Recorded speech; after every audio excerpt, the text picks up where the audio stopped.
जय हिंद दोस्तों अगर आप इंजीनियरिंग सर्विसेज एग्जामिनेशन की तैयारी कर रहे हो तो आज का सेशन आपके लिए बहुत इंपॉर्टेंट होने जा रहा है, क्योंकि सिलेक्शन के बाद कैंडिडेट्स एक सिचुएशन को फेस करते हैं जब उन्हें ये डिसाइड करना होता है कि वो किस डिपार्टमेंट को पिक करें।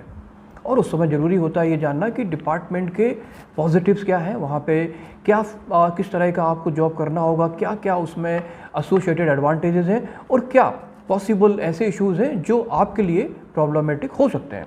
जनरली क्लास 1 जॉब में आप नेगेटिव्स नहीं ढूंढते हैं क्योंकि वो सब अच्छा ही होता है, बट फिर भी कुछ एक चीज़ें ज़रूर होती हैं जो आपको सुटेबल नहीं लगती या आपके लिए कंपैटिबल नहीं होती। तो ये डिसाइड करने के लिए कि आप कौन सा डिपार्टमेंट पिक करें, ये सारी चीज़ें जानना ज़रूरी है। तो आज के सेशन में हम डिस्कस करेंगे इलेक्ट्रिकल इंजीनियर्स के लिए central power engineering services CPES के बारे में रिलेटेड जो हम डिस्कशंस करेंगे, जो आपके लिए जानना ज़रूरी है उसमें है कि आपकी जॉब रिस्पॉन्सिबिलिटीज़ क्या होंगी, किस तरह का आपको वहाँ पे जॉब का नेचर आपका रहेगा। सेकंड है आपकी पोस्टिंग्स कहाँ कहाँ पर होगी, पोस्टिंग्स का क्या सिनारियो रहेगा। थर्ड हम डिस्कस करेंगे प्रमोशन एस्पेक्ट्स कि इस पर्टिकुलर डिपार्टमेंट में किस तरह से प्रमोशंस होते हैं और आप कहाँ तक, किस रैंक तक आप प्रमोट होकर जा सकते हैं। नेक्स्ट हम डिस्कस करेंगे कि ओवरऑल वर्कलोड कैसा होता है और बैलेंस कैसा रहता है पर्सनल और प्रोफेशनल लाइफ में, क्योंकि ये भी बहुत ज़रूरी है। आप किसी भी डिपार्टमेंट को पिक कर रहे हैं, ये जान लेना बहुत ज़रूरी है कि एक्चुअली में आपका जो वर्क और पर्सनल लाइफ है इसका बैलेंस कैसा रहेगा। आप जब सिलेक्ट होते हैं तो सिलेक्ट होने के बाद अगर आप CPES ऑप्ट करते हैं तो आपका एक ट्रेनिंग सेशन रहेगा जो करीब 34 वीक्स का होता है। आपकी ट्रेनिंग NPTI में होती है, नेशनल पावर ट्रेनिंग इंस्टीट्यूट, जो कि दादरी में है। वहाँ पे ट्रेनिंग होती है करीब 34 वीक्स की, और 34 वीक्स की जो ट्रेनिंग है उसको भी कुछ मॉड्यूल्स में डिवाइड किया गया है, जिसमें एक पार्ट होता है जब क्लासरूम आपका अटैचमेंट रहता है, क्लासेस होती हैं, और उसके बाद फिर आपका फील्ड का एक्सपोजर होता है डिफरेंट पावर प्लांट्स में। जो क्लास में आप रहते हो तब उस समय वेरियस रेगुलेशंस आपको बताए जाते हैं, थर्मल पावर्स के, हाइड्रो पावर्स के, ट्रांसमिशन से रिलेटेड जो इश्यूज़ होते हैं, ग्रिड से रिलेटेड इश्यूज़ होते हैं, जो रेगुलेशंस हैं उनके बारे में आपको पढ़ाया जाता है, जो आपको एक्चुअली में जब आप ऑन फील्ड जाएंगे, जॉब करेंगे, तब आपको इनकी ज़रूरत पड़ेगी। डिस्कस करते हैं कि जब आप फील्ड में जाओगे तो उस समय आपका रोल क्या रहता है, आपकी डिफरेंट रिस्पॉन्सिबिलिटीज़ क्या होती हैं। इसमें पहला रहता है formulation of national electricity plan and national electricity policy. Second, thermal project monitoring. Next, hydro power engineering and its development. Next, hydro project concurrence and monitoring. Thermal power engineering and technology development. Transmission planning, appraisal and monitoring. Power system engineering and technology development. Management of country's resources and pertaining to power sector. Research and development in power sector. Providing technical advice to the central government, state government, electricity regulatory commissions like CERC and SERCs and other agencies. Distribution planning, development and monitoring, grid management and formulating various regulations for power sector, strive to provide affordable and quality power for all. तो इसमें generally आप देख सकते हो कि हमारी country की जो ओवरऑल पावर सिनारियो है उसका प्लानिंग, रेगुलेशन, मैनेजमेंट आप करते हो, शुरू पॉलिसी से लेके ग्रिड के शटडाउन तक कि ग्रिड को कब शटडाउन लेना है, उसके जो मेंटेनेंस इश्यूज़ क्या हैं, वो सारा पूरा डोमेन आप डील करते हैं। तो कुल मिला के काफ़ी इम्पॉर्टेंट आपका रोल रहता है इसमें। अब बात करते हैं कि आपकी पोस्टिंग्स कहाँ कहाँ पे होगी। तो पोस्टिंग्स में मैक्सिमम इसमें पोस्टिंग मेट्रोपॉलिटन सिटीज़ में होती है, जिसमें दिल्ली, मुंबई, चेन्नई, कोलकाता, बेंगलुरु और शिलोंग, ये लोकेशंस है जहाँ पे पोस्टिंग होती है। तो आप देख सकते हो इसमें शिलोंग को छोड़ के सारी मेट्रोपॉलिटन सिटीज़ हैं, और अगर शिलोंग में भी होता है तो Shillong again a very good beautiful place. तो ये एक बहुत बड़ा अट्रैक्टिव पार्ट इस डिपार्टमेंट का है कि पोस्टिंग्स बहुत अच्छी जगह पे होती है। तो आने वाले टाइम में आपकी खुद की लाइफ, आपकी लाइफ स्टाइल, बच्चों की पढ़ाई लिखाई, वो सारी चीज़ें काफ़ी हद तक इसमें इंश्योर्ड है, क्योंकि आप अच्छी जगह पे पोस्टेड रहेंगे। छोटी छोटी जगहों पे जाने की कोई पॉसिबिलिटी ही नहीं है, जब भी जाएंगे अच्छी जगह पे जाएंगे।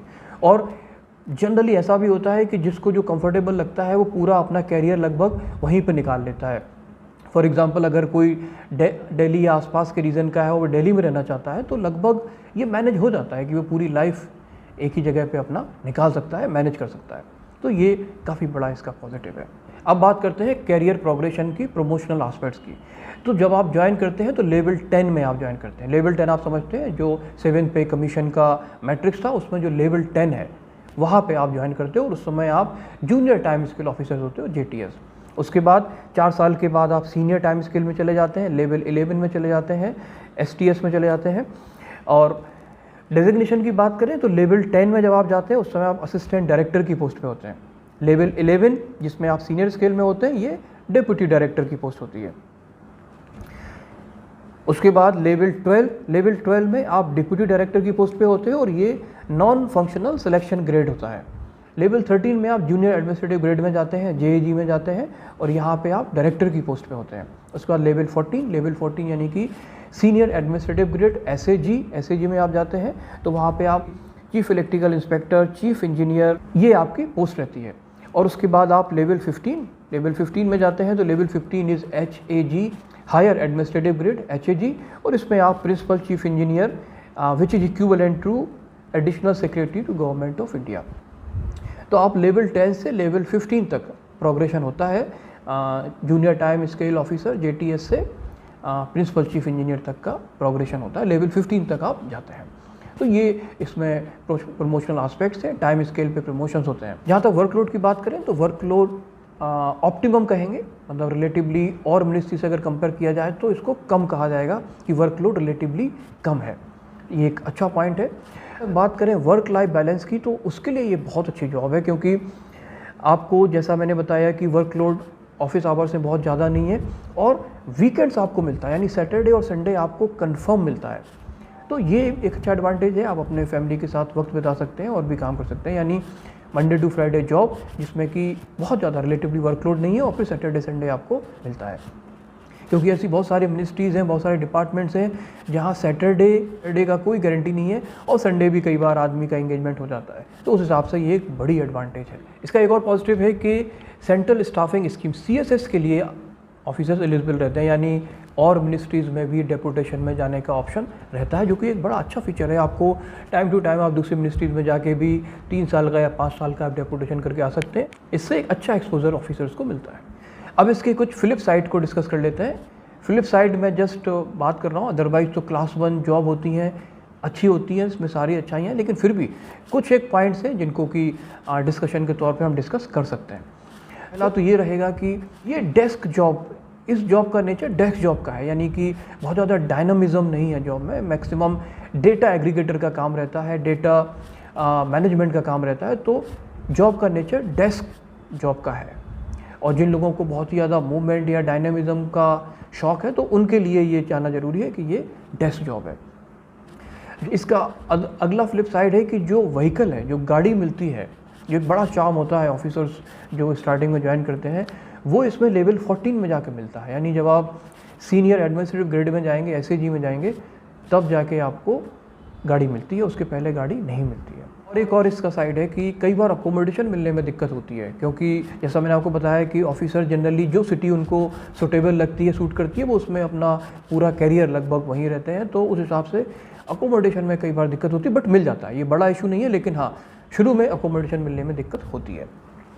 तो दोस्तों ये सेंट्रल पावर इंजीनियरिंग सर्विसेज के ये कुछ पॉइंट्स हैं जो आपको जानना ज़रूरी है और मैं उम्मीद करता हूँ कि इन पॉइंट्स को जानने के बाद डेफिनेटली आपका इंसाइट बेहतर होगा। जब आपको फिल करना होगा, प्रायोरिटी देनी होगी, सेलेक्ट करना होगा, तो आप एक बेहतर फुटिंग पर रहेंगे इस सारी इन्फॉर्मेशन के साथ कि आपको सेंट्रल पावर इंजीनियरिंग सर्विसेज क्यों सेलेक्ट करना है और किस तरह से ये आपके कैरियर के लिए बेनिफिशियल रहेगा। फ्रेंड्स, इंजीनियरिंग सर्विसेज से रिलेटेड अगर आपकी कोई क्वेरी है तो आप कमेंट बॉक्स के माध्यम से हमें ज़रूर रेस करें, या इसी वीडियो से रिलेटेड अगर आपकी कोई क्वेरी है जो डिस्कशन में इन्वॉल्व नहीं हो पाई है तो उसको भी आप कमेंट बॉक्स में मेंशन करें।